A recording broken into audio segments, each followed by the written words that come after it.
When I was in that position of my life, I felt completely isolated and alone. And I know that if someone may have been open, or if I had found a story similar to mine, it may have helped me along the way. There are things I wish I could tell my freshman self coming into college, and there are things that I would love to have been able to say to her at the end of her freshman career.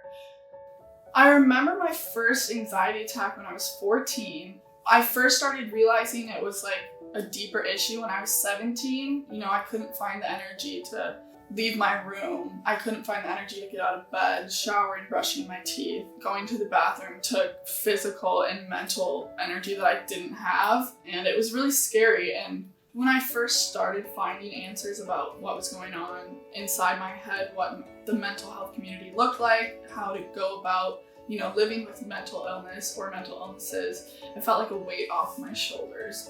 There's other people, other athletes, other female athletes going through the exact same thing I was going through. The more educated I became on it, the better I was able to help myself, and the better I was able to help my team, my coaches, the community around me, because I could open up. After my freshman season, and once I entered the transfer portal, I knew that I needed a complete 180 change.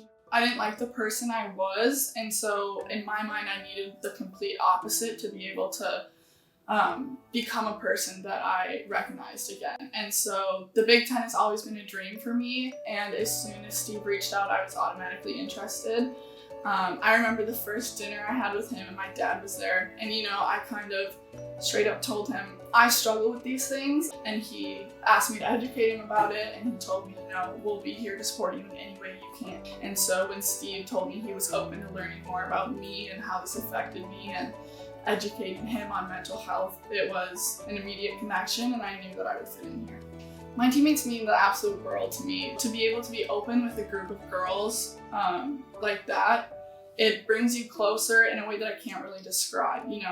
They're there for me every step of the way, and I'm also there for them every step of the way. When I first started sharing on social media some of the more vague things that I've gone through, kind of more of a open version of my story where I'm kind of like, I've been diagnosed with this is how I live my life as a student athlete.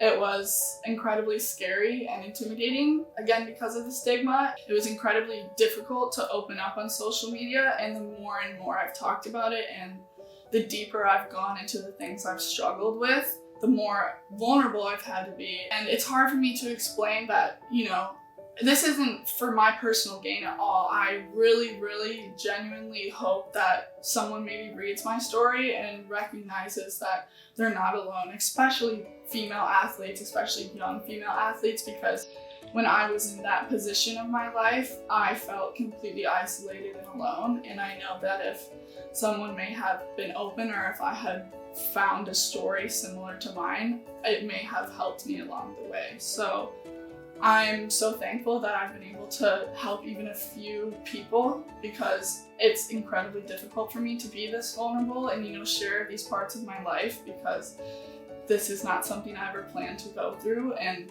especially I didn't plan to, share every single detail of it. And so I've been thankfully rewarded with the fact that I have helped at least one person.